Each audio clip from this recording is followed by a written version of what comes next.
Hey YouTube, welcome into Attacking Third. It's Monday. We've got a fabulous show planned. Sandra Herrera, Lisa Carlin, and Christine Cupo all hanging with you. If you're with us on YouTube, guys, thanks. Let's rock and roll. Hit that like button, subscribe to our YouTube page because there's a whole combo happening in the chat. You can ask us questions, hit us up with what's going on, everything. We want to hear from you.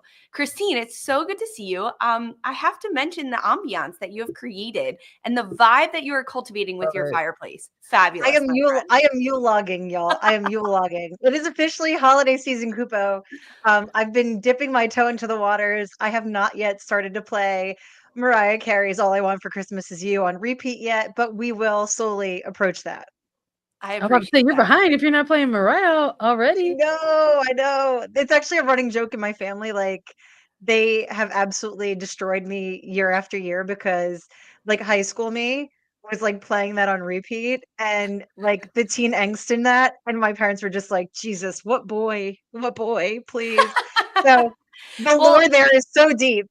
As I said to Sandra last week, full freedom to just go ahead and belt into song, especially now that we've hit the holiday season. Sandra with Wicked last week didn't get any.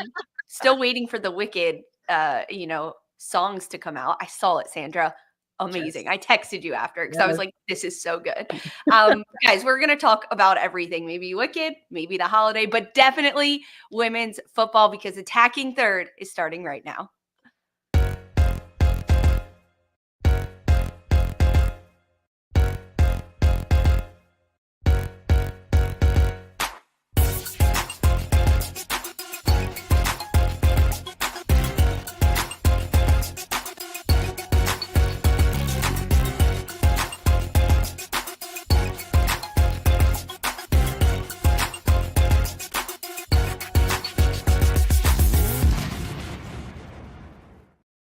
Happy Monday, everyone. Welcome into Attacking Third for a super special off-season NWSL Attacking Third. Sandra Herrera, Christine Cupo, I'm Lisa Carlin. We're Brady bunching it here, guys, on StreamYard. Good morning. How's it going, Sandra? It's going. Happy to start like my week this way. Like there are definitely worse ways to start your week, which is like you find yourself in just like a ton of meetings and you're trying to like kickstart yourself into the week, but we get to hang out and do this, and this is a great way to start. It's the best Sandra, way. I know we're going to talk ball. I need to ask, how do I get invited to the tamales? Yeah, you gotta be ready to work, honey. That was part of my weekend. Christine Cupo's alluding to my weekend shenanigans, which included the beginning stages of making tamales for the holiday season. And as long as you're ready to work, just throw that apron on. I will pull up. We can go like peso pluma. I can sing to the family while I do tamales. So bring your earplugs, Sandra. Yeah. Lady, hey. There you go. Chris, how was your weekend? It was good. It was good. I self-care Sundayed for probably the first time in like a whole year. That's not an exaggeration. Did a little mani-pedi massage, bought a bottle of wine, stared at the ceiling for a few hours. It was delightful. That's honestly like the most ideal Sunday and weekend. A little bit of everything. A lot of football for me. Getting outside, trying not to freeze in these frigid temperatures, and catching up with friends. I got to like get dinner and see people I haven't seen in a minute, and that warms my heart. You know, fills the cup a little bit. You know what else fills the cup? When we have a packed Monday Attacking Third. We are doing a new debate today. Dream matchups. I'll explain it soon. Plus, we're bringing back Name That Player, where we play a little game. I desperately need to redeem myself. A3 Mailbag on a Monday. And in case you missed it, news and notes, trades and transfers, everything that's happened in the world of women's football will get you all caught up. And it's Monday. So thanks for hanging with us on Attacking Third, whether you're with us on YouTube, watching on Galazzo Network, or listening as a podcast. Let's dive in to our dream matchups. Now, the theme of dream matchups today is past versus present. So it's a brand new segment, and we have each picked someone from the past, a team, a player, anyone, a historical face-off against someone in the present. And then we get to debate who would win. We get to poke holes in each other's theories. So it can be a one-on-one, a team versus team, a year versus year, anything really. There are no rules here, Sandra. There are absolutely no rules here. I am so excited to hear your matchups, guys, because this one was really fun for me to pick from. Sandra, I want to hear you first. Who is your dream matchup? Oh, I love this. I'm so excited for this segment, and I hope everyone has some fun with it and enjoys it. When our producer Mark threw this at us, I love that it was a bit open-ended. It could be like a number of things, but I went classic. I went a team versus a team. And for me, if I could see it, because I would love to see it, I thought we're in an area of NWSL where we're celebrating, it's 12th year. We're going to be celebrating its 13th year next year. Longevity, right? Consistency. And I'm like, this is the fun part of this, is that we get to go back in time and maybe do these matchups. And when we were doing our road to Kansas City, Lisa, we got to recap a lot of incredible past championship teams. And I thought about this year and all of the incredible stuff that we got to see over the course of 2024. And one of the cool things is that we get to look at a franchise like Kansas City Current and take note of the landscape that women's soccer has had in that market. And once upon a time, they did have an NWSL franchise till about 2017 in FC Kansas City, a franchise that won not one, but 2 NWSL championships with Vlatko Andonovski. So I said, if I could see it, and I would love to see it, I would love to see the 2015 FC Kansas City NWSL championship winning team go up against the 2024 NWSL Kansas City Current. I thought these are 2 teams with a collection of individual talents at their primes at some point. I'm thinking Lauren Holiday of 2015 Kansas City being tasked with helping to hold back a 2024 Temwa Tuwinga. I want to see it. I need to see it. Someone invent the time machine.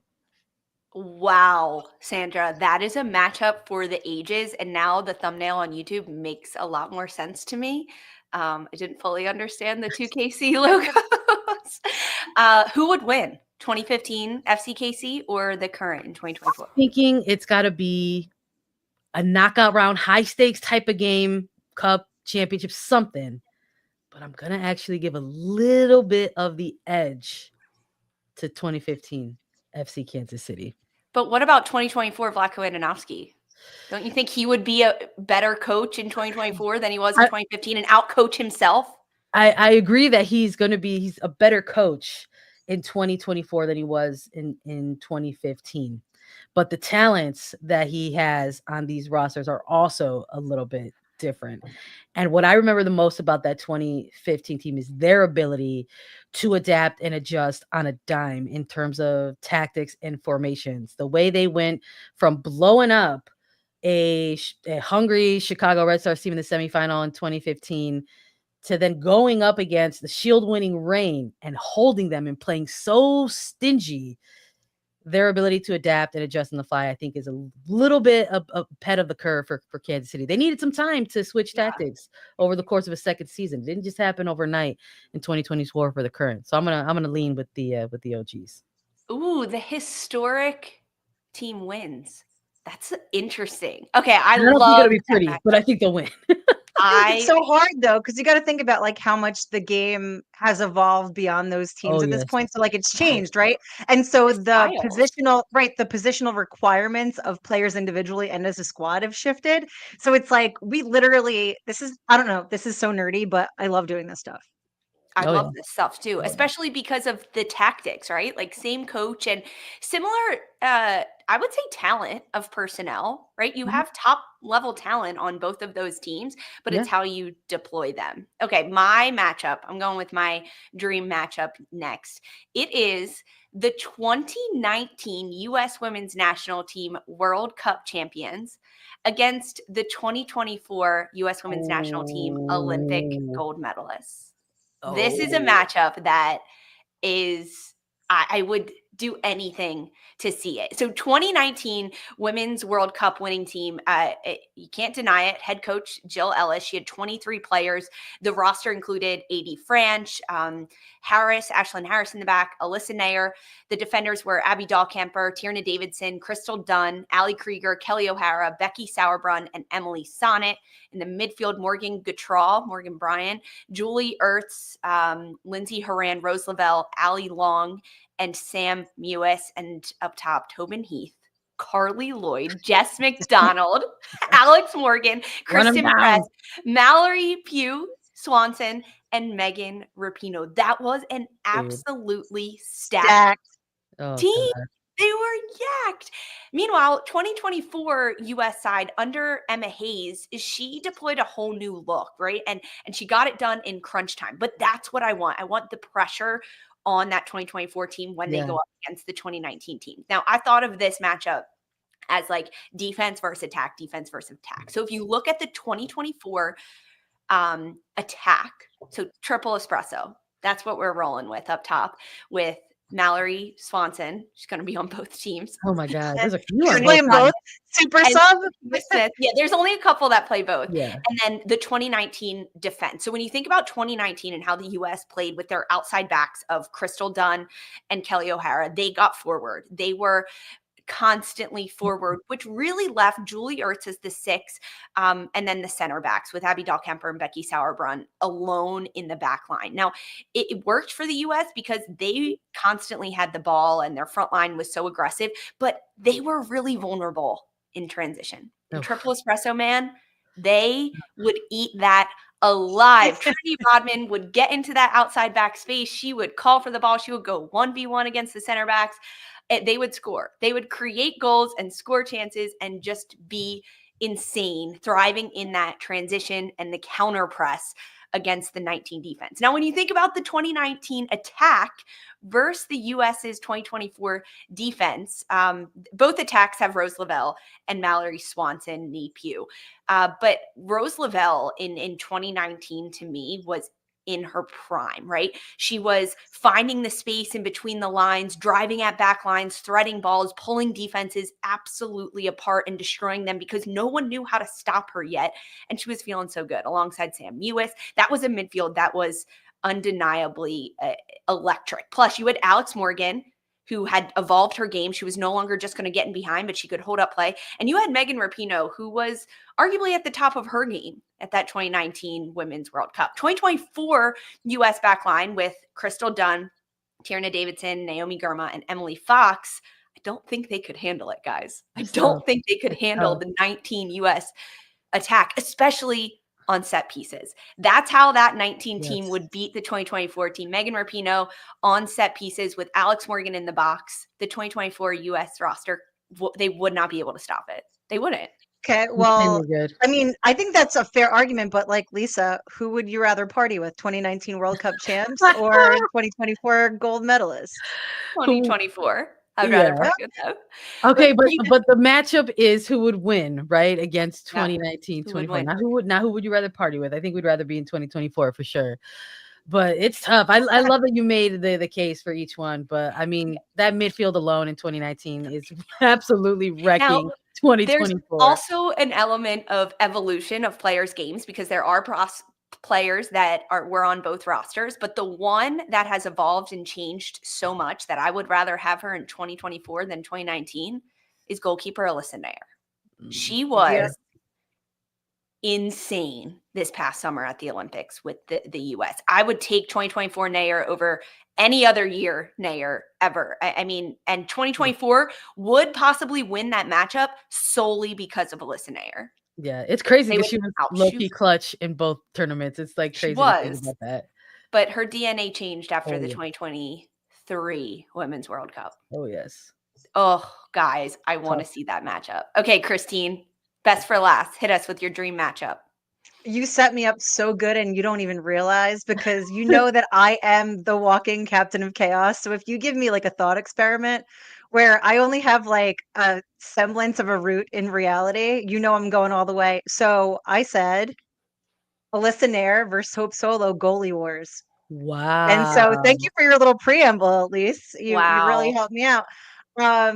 Obviously Hope Solo, Hall of Famer, Alyssa Naeher, looking at them both in their peak, which I feel like Alyssa hasn't left it quite yet. But I would say that Hope was, I guess, like the prototype, pure athleticism, really great shot stopper.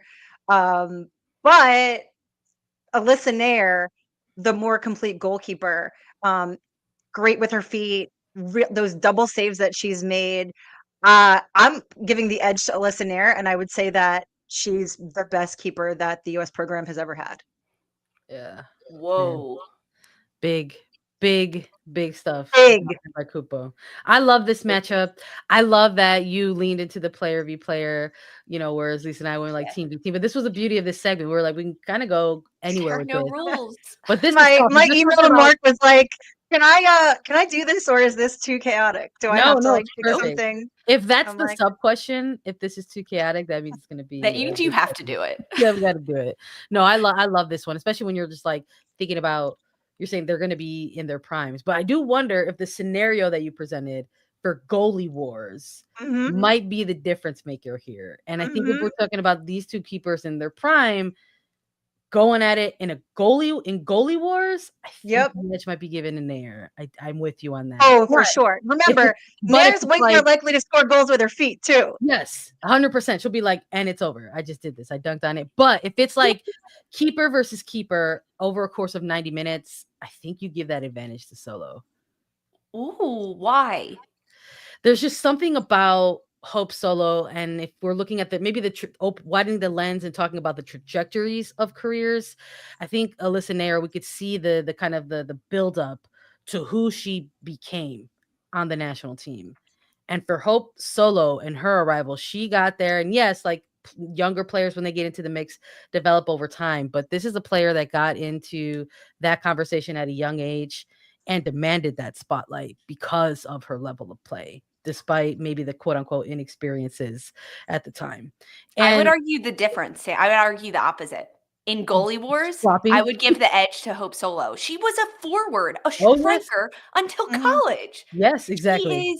She can strike, and that's what goalie wars is, right? Striking from distance and then being athletic and getting back into position. It would be but Naeher double saves. She's agile as hell. But I would say that in a game, in a 90-minute performance, Alyssa Naeher gets the edge. She's a better goalie in terms of like what a goalkeeper is, building out of the back with their feet, shot stopping ability, double saves, positioning, whereas Solo was a little bit out of position at times, but just athletic, so she could get there.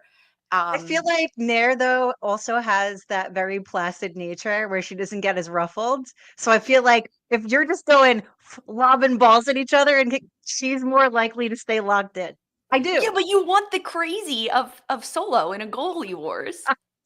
You gotta Let us know, guys. Chaos gotta end with the chaos. Who would win in actual goalie wars? The game where like you're playing just within the length of an 18. Hope Solo or Alyssa Naeher? I think Naeher has the edge. I really, really do. I think that Christina, I'm going to leave it up to the people. I'm going to leave it up to the people. But also, know that I'm giving you aggressive side eye if you don't side with me. Well, we did poll everyone for all three of our dream scenarios. For FC Kansas City in 2015 versus KC Current, it was 50-50, Sandra. The people were split. Meanwhile, for 2019 Women's World Cup versus 2024 gold medalist, 86% say the 2019 team would win to 14% the triple espresso side. And then for Naeher Solo, it was Alyssa Naeher 85%, Solo 15%. 2 landslides and a tie. I love that mine was split right down the middle. I love it. I do too. This was a good Thank game. you, Let chat. us know your dream matchup, historical versus present. Let us know in the chat. Leave us a comment. We want to hear from you. Don't go anywhere. We're playing an awesome game next. Name that player. We need your help. Stick with us.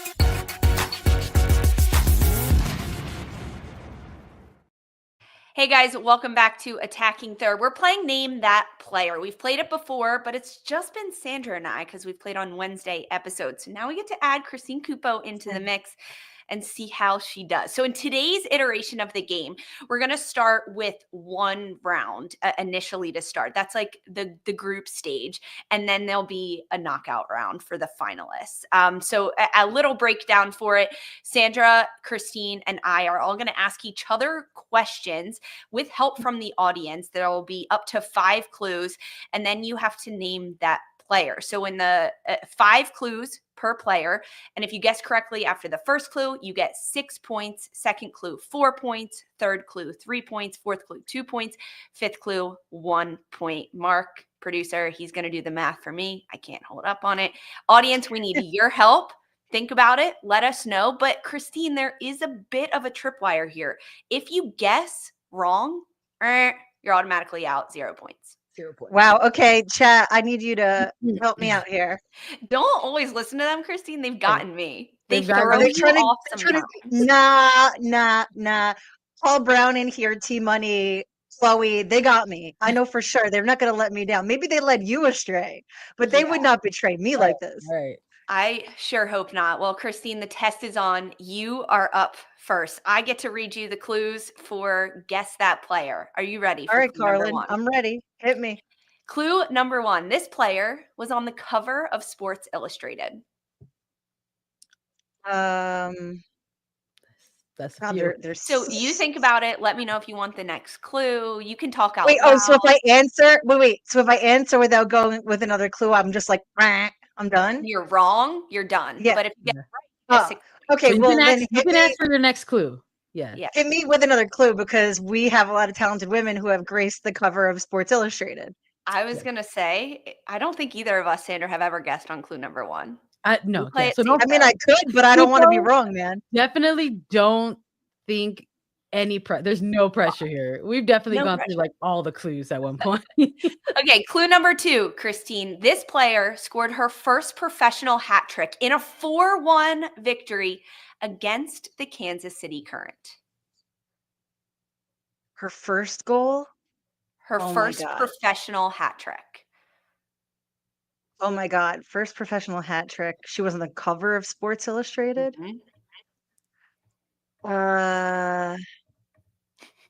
What season was No season was the follow-up questions. No There are no clues. follow-up No questions. clues. The So clue is people the clue. in the chat right now, they are giving you Alex Morgan.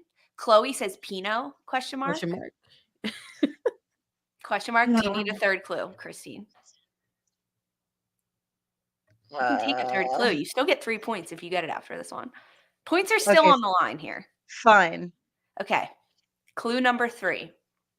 This player finished her abbreviated college career as a 2-time Pac-12 champion and NCAA champion after just 2 seasons. One more time. Now's our time to sing, Sandra. Do, do, do, do. Okay, this player finished her abbreviated college career as a 2-time Pac-12 champion and an NCAA champion, and that was after just 2 seasons. Shoot. I think I This might is have hard. Sophia Smith? Final answer? Yes. Yo, I would rather Snap emojis in the chat. disarm a bomb, y'all. That was stressful. Isn't it hard? Great job, though.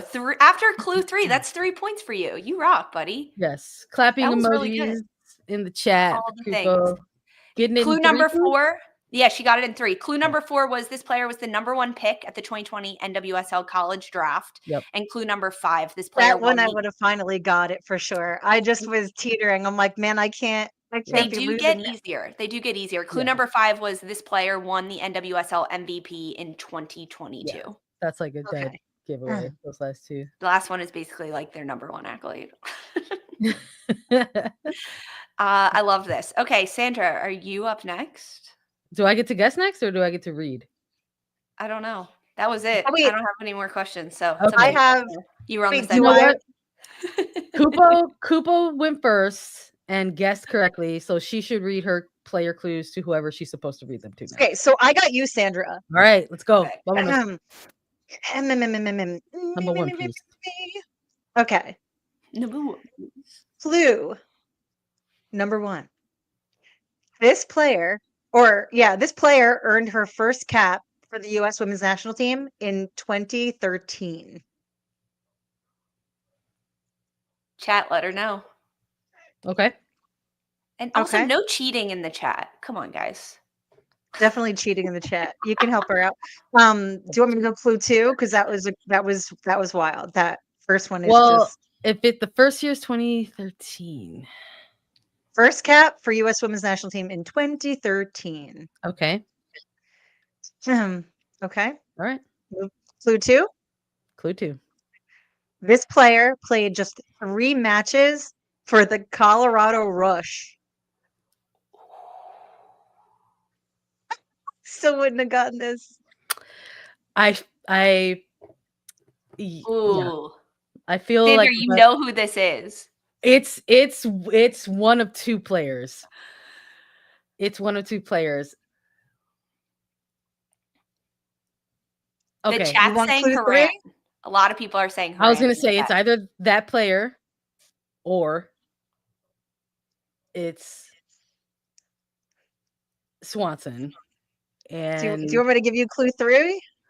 Because you got it in 3 clues, and I'm trying to win, Cubo. I know, girl. I see you. And I'm like, little darling, I'll give you clue 3. Yes. I just to be safe, I'm gonna ask for a 3rd clue. All right, clue 3. NWSL champion in 2017. Yeah. Okay, I should have just went with Haran. It's Lindsay Haran.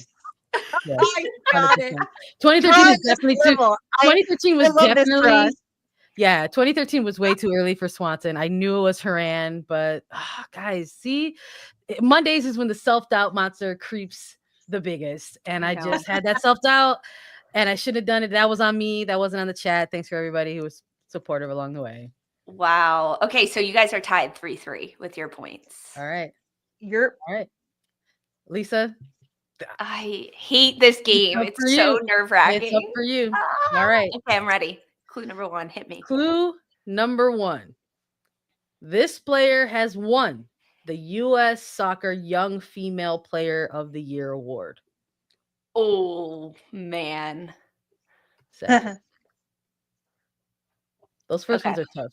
Clue number 2. Okay.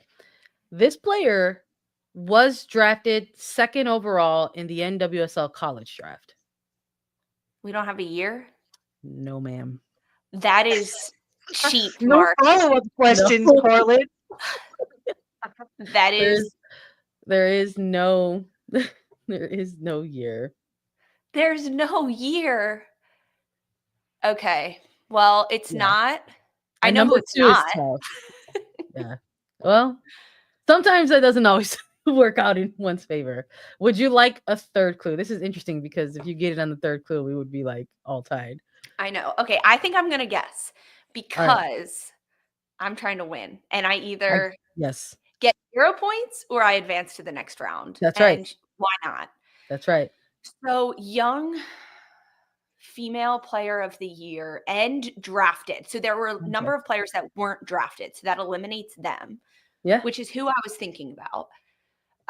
But it could be Rodman. Wasn't she number 2? That's why I asked what year, but we don't know the year of the draft. We don't get questions, Lisa. You gotta guess. I love that. I'm gonna go follower now. Final answer. Okay. Trinity Rodman. On 2 clues. This is your final answer? Yes! There we go. Mark said stop torching her. Here's a photo. It's Rodman. Damn way. Let's freaking go. I love it. Let's go. So a lot of the young players weren't drafted or went number 1. Yes. So would you like to know the rest of the clues? Yes, please. This one would have been like this one for me would have been like dart on the board. This player initially committed. This player initially committed to play collegiate soccer for UCLA before deciding to go to Washington State, but never actually played. Yeah, see, I already even knew that one. Yeah, that's why I'm like, oh man, I should have went Haran in 2. What's the next clue? Is it like And then the last two are again the most obvious, like one NWSL championship in 2021, one rookie of the year in 2021. Okay, wow, that was Wait, you great. win this, and Sandra and I have to like do the Mean Girls breaking of the crown and standing on stage holding hands together. Yes. This is absolute Losers. garbage. No, we advanced to a next round. We advanced Oh. to a next round. So it's two of us advanced to the next round. So All right. obviously me, because hello, I won. Yeah. But then between you guys, I think we're just doing guess a number. Yeah, we are. Oh, guess okay. a number between 1 and 20 for both Sandra and Christine. Guess a number between 1 and 20. I'm going to go with 11. Christine? Lucky 13. Producer Mark, 18. Christine wins. Best of luck, my friend. Best of luck. Make a good run on your. You just went. I'm just kidding, Sandra. I said 5. Yeah. Sorry. Oh gosh, this is hilarious. Okay, so now Sandra, you're apparently getting more trivia questions. You're getting the question. So I get the honor of being the reader. You get to read them now. Forward. Okay. And this is for all the marbles, Christine. But this is also Sandra, her first one. We can't let her win. Lisa, we might be colleagues at the end of this, but we will not be friends.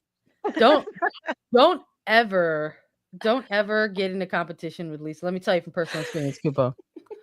Lisa plays to win and Lisa plays to be right. That's what she plays for. That's the most T description of me. That's insane. Unstoppable force meets immovable mountain. Let's go. Christine, when we first started attacking third, and Sandra and I would do like predictions for the weekend of like literal who's going to win every NWSL matchup. After like a month, I was like, okay, we're going to start keeping score because I need to see who's actually being right and who's winning these. And I had like a whole book of like tally marks of who got more right every single week. And we'd come back on Monday and I'd be like, Sandra, I beat you. Or some days I'd be like, Sandra, you crushed me. Oh my goodness. The only time I'm more insufferable than like trivia and things like this and winning, like Monopoly, anything really, you don't want to play games with me, is literally playing soccer. Like, I wish that I had gotten to play with you before I had done my terrible triad injury, because that would have been like the real test of like if we go the distance, Lisa. Hey, like, I'm playing tonight in New York, Christine. Come through. Oh goodness, we're gonna just get a rematch and a rematch and a rematch from here on. I don't know if I could. If I pull up, I can't promise I won't try to play, and that's my problem. Oh, except for the fact that it's far too competitive. We take a nice little game and then we turn it into this. Jesus. Tiebreaker here. Okay, we've got Kupo versus Lisa. Let's do this. Look, Lise, you're just so impressive today. You got it in 2 clues. I'm gonna go ahead and read a player clues for you first. Okay, so you're gonna have to run this. I'm ready. First clue for your guess the player. This player has played for 4 different NWSL teams. Okay. That doesn't help me at all. Next clue. All right.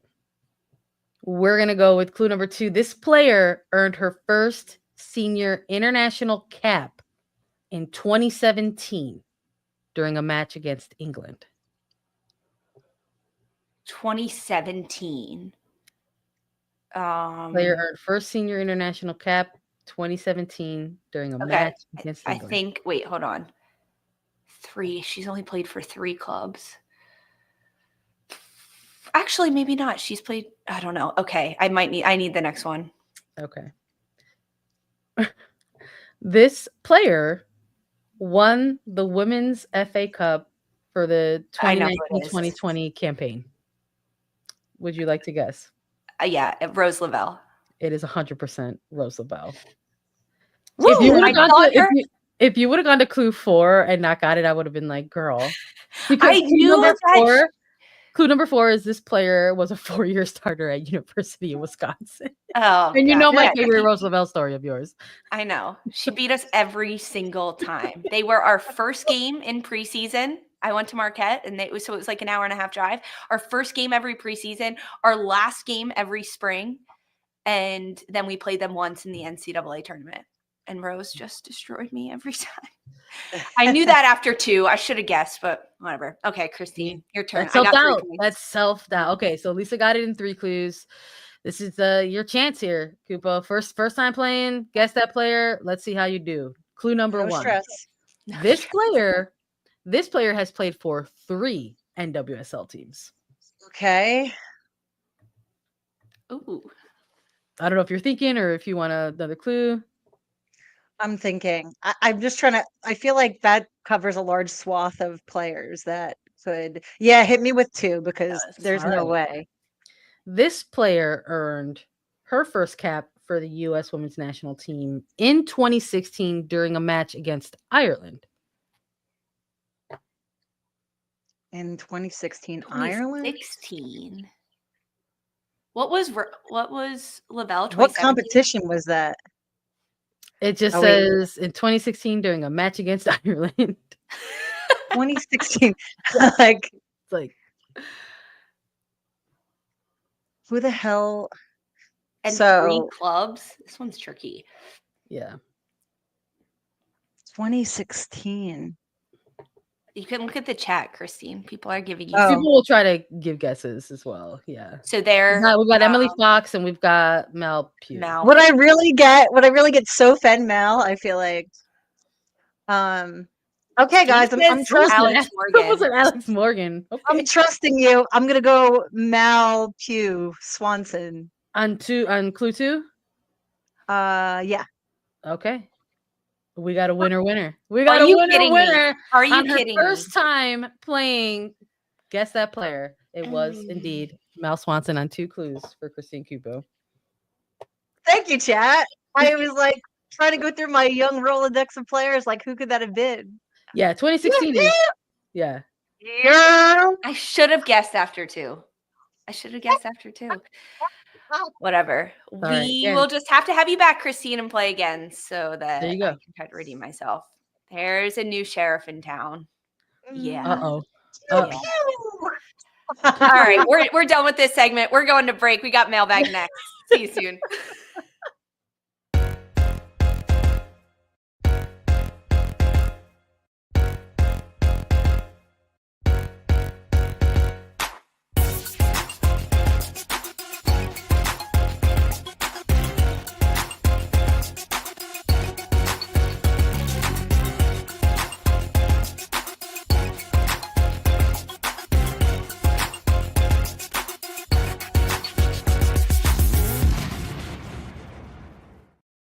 Welcome back to Attacking Third. Oh, I didn't do it, Sandra. Ding dong. Mail time. Attacking Third.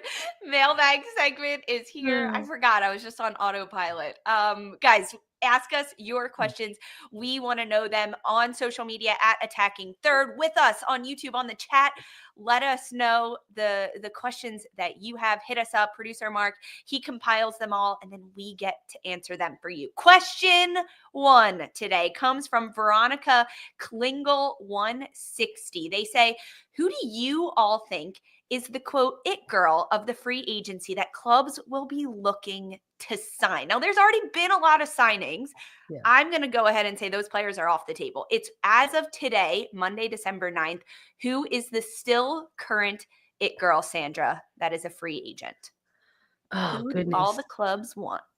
The one that all the clubs want, it's tough because, there's a big name like Martha, but I don't know if all the clubs want to get into negotiation for her. So I'm going to go similar vibe, same country, younger player. I'm going to say Caroline. Yeah, it's a great shout. Yeah, that is a really good one. I'm just reviewing who's available again because Lord knows we just did this the other day, but apparently I am Dory. I'm like, what?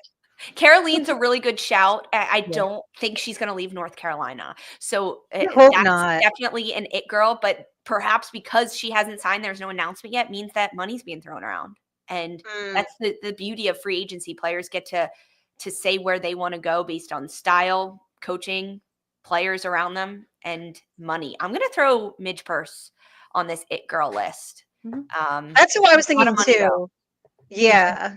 Let me find somebody that's not that because Oh, you could have said her. I have a it's couple okay. down. I just keep There's waiting. actually there's an overwhelming number of free agents right now. You know what? Vanessa DiBernardo. Like I feel That's like the one. she's a good get.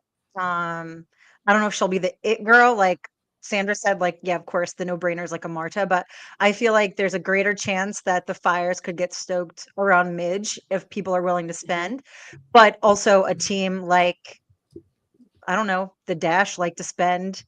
Doesn't necessarily mean They're players want to showing go that that they way, like but they to could use yeah. Can you imagine mid-first the Houston Dash? Crazy. yeah. Okay, these are good. Let us know your it girl of this NWSL free agency. Question number 2.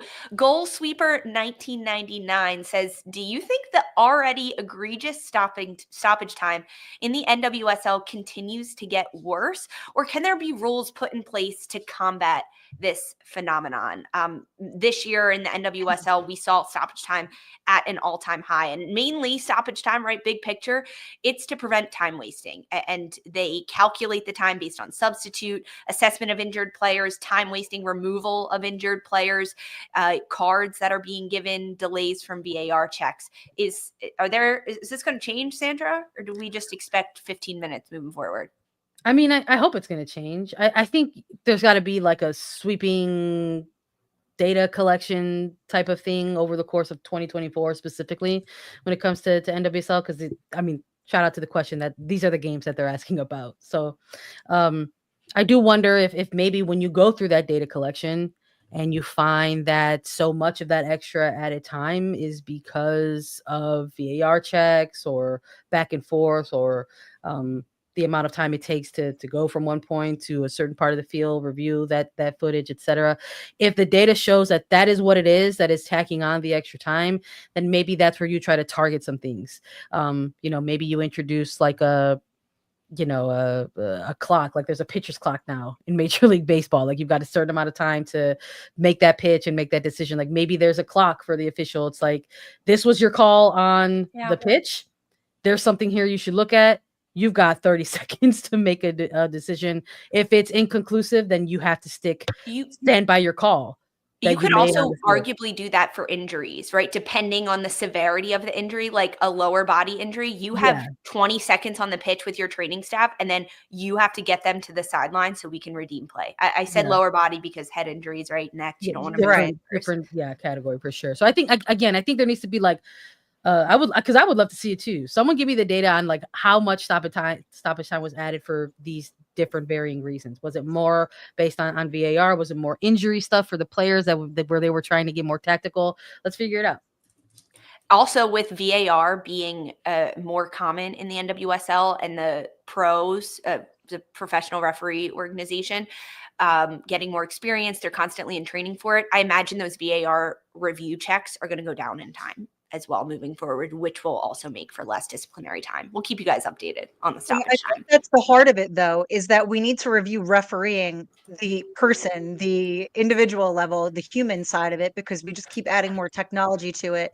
And the implementation will always be flawed because the refinements are needed on the human side. But yeah, it's crazy the amount of time it's getting added. It needs to be reduced. You shouldn't be playing essentially an extra half of a half because Yeah. maybe somewhere in the game, Insane. it's insane. Straight end of story. Yeah, Insane. it It got is really bad. absolutely insane. Yeah. Question number 3. This one's from Paper Liger. I don't know. 8655. Paper Liger? Liger? Like from Same. Napoleon Dynamite? Liger. Oh, there we go.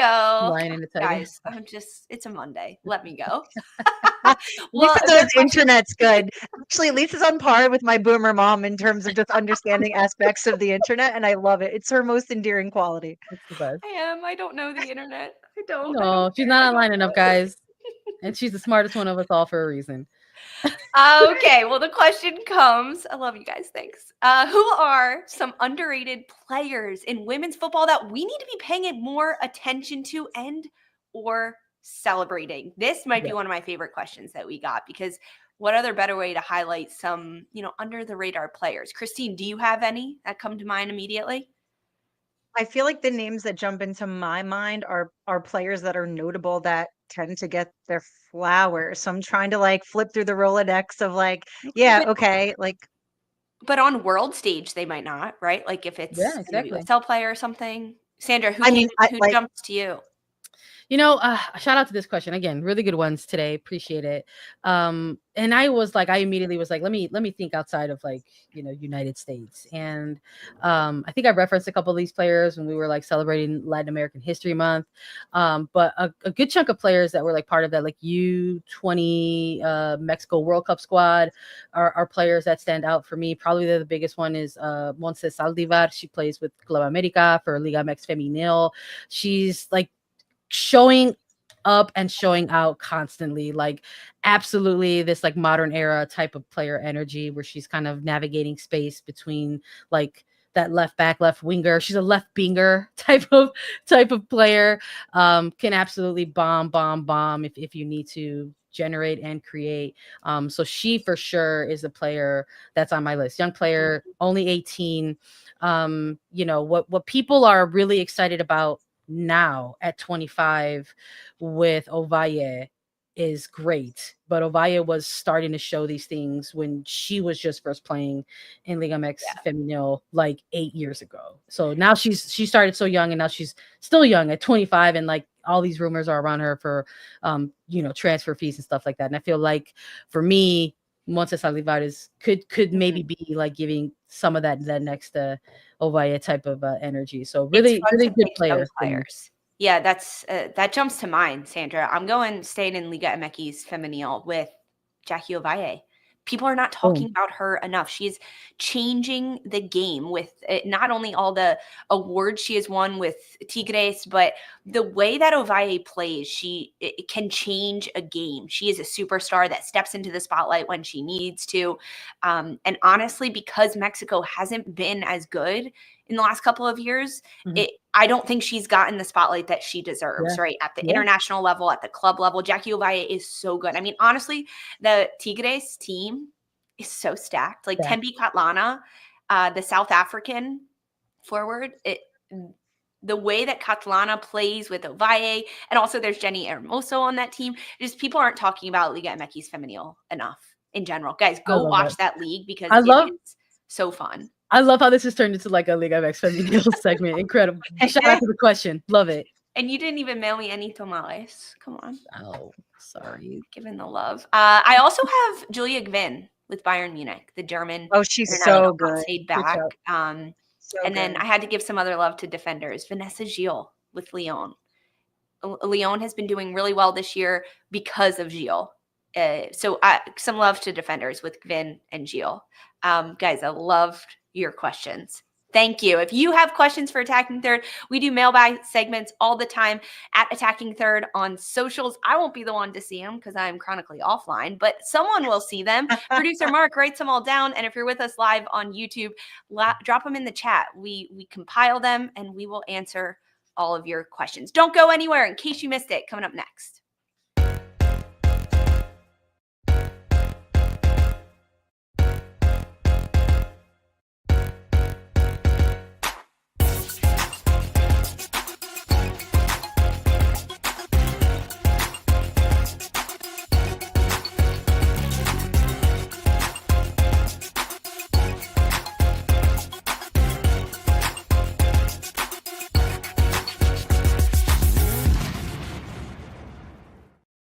Hey, all, welcome back to Attacking Third. In case you missed it, news and notes, trades and transfers, things that have happened that we haven't chatted about yet. Tonight, the 2024 Women's College Cup NCAA Championship match is taking place in Cary, North Carolina. It is number 2, Wake Forest against number 2, North Carolina. The first time since 1992 that 2 North Carolina-based teams are in the national championship. For UNC, this is a tale as old as time. Their 28th finals appearance, their first since 2022. And for Wake Forest, this is the first national title game ever and only their second college cup. It is perhaps the year of the underdog. It's their second meeting because they're both in ACC. Earlier in the season, UNC beat Wake Forest 1-0. Tonight, Wake Forest against UNC at 7 p.m. Eastern Time on ESPNU. The FIFPRO Women's World 11 has been revealed. It is voted on by women's football players, and they're voting for their peers. I'm going to read through the roster. Goalkeeper, Mary Earps out of United and PSG, but out of England, the Lionesses. Defenders, Lucy Bronze, Wendy Renard, Olga Carmona, and Alex Greenwood. Midfielders, Aitana Bomati, Alexia Puteas, and Kira Walsh. Forwards, Barbara Banda, Linda Caicedo, Lauren James, and Marta. No Americans, Sandra. Where are they? I don't know, man. Just say you hate Americans and be done with it, man. Like this is so, I'm just like, wow, anti-American sentiment. But the other side of this is that it's just like these are all incredible players, and it's just like, okay, that can't be too surprised that like a good chunk of these players ended up as the world 11. But I think, my goodness, I feel like coming out of this international, all we're doing was giving Alyssa Naeher her flowers, and I don't know how her performances this year don't earn her even a nomination or a spot amongst this list. And then I think when you think about some of the major international tournaments that took place this year, how maybe a player like Swanson isn't on here. We're talking about a game winner for a gold medal. But you know, it's interesting to note that how this is a player voted award. And it honestly made me think back a little bit to Emma Hayes, who recently spoke a little bit on some of like the voting processes of these things. And she had made a really good point in terms of how where we are in the women's game, that access to games is actually still a really huge issue. So, I mean, if this is a strictly players voted type of recognition, how many games do they actually have access to versus just, you know, kind of name familiarity? So Did they congratulations. forget to email any Americans to vote then too? Because that's why, like, I've never seen such a Eurocentric bias in play, especially in the wake of the U.S. women winning a gold medal, Right. where you see no Gurma in there. Yeah. Like, no Naeher. And then, there's zero American NWSL nominees. You literally just have the Lionesses have 5. Yeah. Or, wait, was Shawinga in there? No. Banda was in there, and Marta was in there. Yeah. So omitting Shawinga is crazy work. Yeah. This spurs a whole other conversation, but Barbara Banda being named in this forward list, she becomes the first African player to be named to it. Marta back on the list for the first time since 2021, and Lucy Bronze being on this World Best 11. That makes it the 7th time she's been named this honor, which ties her with most with Wendy Renard. So insane. Good job for her there. It is crazy though. The way that the votes work, just so you know, Christine, you're like, how did this happen? Players must have appeared in 20 official matches. And then as the players voted, they picked 3 players in each position and voted for them. And then the players with the most votes overall cumulatively made the roster and made this. Right. And again, if in fact the distribution of votes was spanning all of the top leagues, how are there no Americans? Yeah. That's insane. Absolutely insane. It don't make no damn sense. I know. Well, guys, in NWSL, moves are being made and being had because it is off season. Trades are happening with the free agency update. Portland Thorns, they have signed free agent defender Sam Hyatt through the 2026 season with an option for 2027. She comes over from Gotham FC. Houston Dash, they add midfielder and it's a 2-year contract through 2026 season with a mutual option for 2027. And then forward Nichelle Prince signs a new contract extension with the KC Current through 2026 with a mutual option for 2027. I believe I said Houston need to pick up, Sam Hyatt, I gave them. They dropped the ball on that one, but also so I like this addition for Houston. But for Hyatt going to Portland, Sandra, you like this? Do you like this? Oh, I love it. I think it's a great move. I'm someone that I'm a Sam Hyatt respecter to the fullest degree. I think she's not only a good defender, I think she's a very smart center back. And Portland, let's be real, struggled on the defensive side of things, and this is a very calculated, targeted type of signing. They got to tighten some things up 100%. back there. I think it's a great pickup for Portland.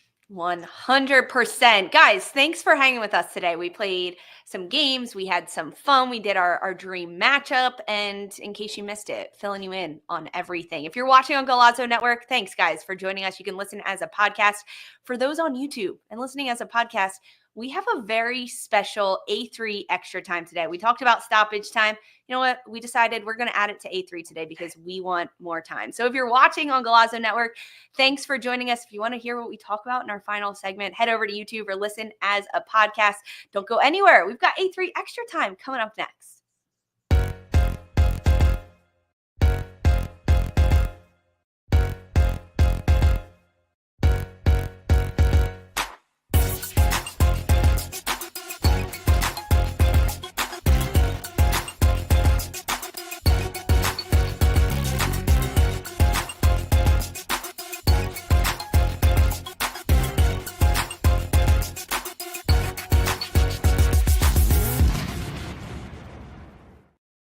Hey, welcome back to Attacking Third. This is A3 extra time, or an A3 one shot, where we addressed one topic in the moment exactly as it happens. Alongside Sandra Herrera and Christine Cupo, I'm Lisa Carlin. We have breaking news on this Monday. Angel City FC announced the departure of head coach Becki Tweed. They have parted ways. Tweed will no longer be the head coach at Angel City moving forward. And this comes in the midst of an offseason after Angel City's GM has already been let go, and Angela Hucles, and now Becki Tweed. Sandra, this is big news. There's a lot of changes happening. Give us the Sandra Bomb update on this. What's going on? What more do you know? Well, first of all, I just want to say coaching at this level is, you got to be built a certain type of way.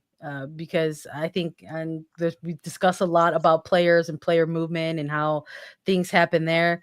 But when you're in the head coach's position in this league, especially where we are now in the history of NWSL, it's not an easy seat to hold. It's not an easy title to keep. It's a results driven league, and I think even with expanded playoffs, that emphasis is even heavier than it was before. If you can't find yourself in the playoff race in an 8-team playoff picture, when there are at this point just 14 teams in the league, there's going to be some question marks in an off season. I am high on Becki Tweed. I think that she's shown a lot of great stuff. When we saw that playoff push for Angel City, where she was only given like a 10-week window to try to turn things around in 2023, and they broke through to the playoffs as a 6 seed. Chaos around decision day, and I think we were all excited to sort of see what was going to come about for Angel City with Tweed at the head of things, with an entire season in front of her to work with. And unfortunately, maybe this goes a little bit hand in hand with some of the executive moves, but the team is built with the guidance of sporting directors and general managers, and obviously head coaches have a role in making sure that the talent assembled on that roster goes out there and performs. But I would argue that maybe there were some areas of the pitch where this franchise needed to try to tighten some things up. And they found themselves dealing with another season where they kind of had to manage some injury along the way. But when you look at the wider landscape of the league, that could be any team that we're talking about. And for Angel City, in a year where they got docked points, in a year where executives were fined and suspended, in another year where the franchise was ultimately sold, that's going to signal a lot of new change. And so while it's not baffling to me, but at the same time, it's not super surprising that with all of those things combined, unfortunately, Becki Tweed finds herself now out at Angel City. Becki Tweed was not at Angel City that long, as you mentioned, Sandra. She came in as an interim, and then ultimately in 2023, after being an interim, was a candidate for Coach of the Year. She became the official head coach just this past season in 2024, and they really only gave her 1 year at the helm, a year with a lot of injuries, a lot of changes. They went through ownership changes this well. But across the NWSL landscape now, Christine, this is another coaching vacancy. Angel City now, San Diego Wave, yep. Houston Dash. They have a vacancy. I believe that's it. Correct me if I'm wrong, because Utah hired Jimmy Coonrotz, right? He's the full-time officially. coach. Rob and Gale he definitely earned that shift Portland. from interim. Yep. Yeah. So this is now another big hole in coaching in NWSL. Definitely going to be California dreaming. It shouldn't be hard to fill these vacancies at these clubs, but given the expectations, and I think, hey, you know what, like Becki Tweed was great while she was great for Angel City. I understand the disappointment. Also, new ownership coming in with those record-breaking valuations, you're going to see a bigger expectation heaved upon them. Playoffs are a big deal as the league continues to expand. They need to continue to grow and be able to create revenue. And so, you know, maybe the next coach won't be in the Gotham FC pipeline. I feel like the transition there has been great. I don't think, I wish that we would see more Casey Stoney back in the league, but I feel like maybe she's got a bad taste in her mouth given everything that transpired with the San Diego Wave. San Diego Wave are another project that I have big fat question marks floating around because they haven't made a single correct move since her firing, if you want to consider that a correct move. Angel City, with all of the star power behind them, I think that also creates an expectation. So, I mean, with everything that's transpired this season, both front office and on field, it's time to reinvigorate the club and see what you can do coming into the season. But I don't know how many really solid candidates are floating around right now in the job market that I can think of off the top of my head. Obviously, we threw around a lot Twyla. I think that Twyla Kilgore would still be a great appointment. I just don't know where I'd plug and play her. I don't think I'd condemn her to, say, Houston, where, you know, Fran Alonso wanted to leave just about as soon as he got there. Yeah, I think Twyla Kilgore is a really good shout. She has departed from U.S. Soccer, which leaves her available and open to coach in the NWSL. Casey Stoney, to me, is a very qualified candidate. She has coached in the league before. She understands it. I think that maybe not right now, but next year, Adrian Gonzalez. I'd give her the job yesterday, Lisa, if I could. Yeah, I like that. Adrian Gonzalez is a really good shout. I don't think he'll leave Jonathan Giraldez this year, but he led Washington Spirit as the head coach for half of the season, dealing with injuries and changes and laying the foundation for what Jonah Giraldez wanted to build at Washington. So to me, that's a good shout. You like that one, Sandra? Any others? I like Adrian Gonzalez. I thought, listen, if we've had examples of coaches getting a half season, doing cool things, and then being given a head coaching opportunity in NWSL. We've seen it. We have some history to go off. We saw it with Juan Carlos Amaros. We saw it with Becki Tweed. I wouldn't be shocked if Angel City maybe gets on the phone to talk to Adrian Gonzalez. Okay, what about Landon Donovan then? If we're going with had half a season and didn't do horribly. He did horribly. What are you talking about? He did not do well. You should. I should flip the script and say, why do you think he didn't do horribly? What made? Yeah, where did that come? Did you just glitch? Are you good?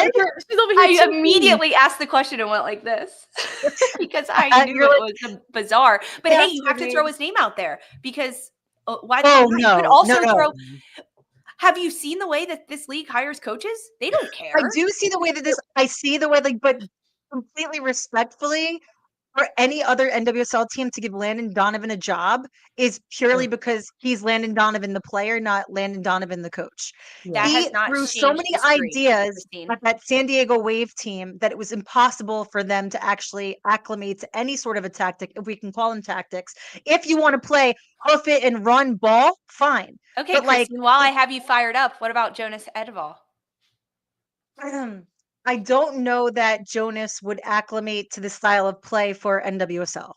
It's highly transitional. As I said before, that hasn't stopped the NWSL from hiring coaches that don't know the style. Put me in charge of hiring. I'll find a coach. Okay. I just, again, yes, the door is always open to these possibilities. And I'd be far more comfortable if you want to do a thought experiment and plug and play with Jonas at an NWSL team because he has the experience and the desire to specifically coach a women's team to success. However, I think we need to start looking more, and this isn't saying that every player is a great coach, but start looking at some of the former women players, not just the men, and also get some more diversity in there. We had Seb Hines, who was a great example of an interim to full-time manager who had the patience, time, and quite frankly, the skill to get the best out of this Orlando team. And he's the first Black coach in the league to do it. There are others, I promise you. I There mean, are also look, a lot of first if we're throwing names out, they just won a championship. Yolanda Thomas, Seb Hines' assistant coach. I say Yep. That's Thomas, why I say There you go. Thomas, There you go. Gonzalez, Stoney, Angel City. Go get on the phone with those You people. could also argue, Sandra, that first assistants have been given this head coaching role before in the NWSL, and they haven't been able to live up to it. Scott Parkinson, right? He couldn't compete and went back to being a first assistant. Freya Coombe, she's now back to being a first assistant. A lot of changes. But this news broke today. We're only just scratching the surface on it. We will talk about it more and more. But guys, we got to wrap up. Thanks for joining us. Angel City part ways with head coach Becki Tweed. That also comes after they've announced the parting of ways with general manager Angela Hucles. It will be Ellery Earnshaw stepping in as the interim head coach for Angel City. She started as a performance analysis coach with Angel City in 2022. She then became an assistant and served as a first assistant in 2024. She will lead the way for Angel City in this offseason as they begin the full-time hiring process. Thanks, guys, for joining us. This was A3 One Shot. Thanks for rocking with us. If you like this, let us know. Follow us as a podcast anywhere you get your podcast, Apple, Spotify. Leave us a 5-star rating and review. Watch us, youtube.com/attacking third, and on CBS Sports Golazo Network. And of course, anywhere you get your podcast, listen to us. Alongside Sandra, Christine, and for our producer, Mark, I'm Lisa. This was Attacking Third.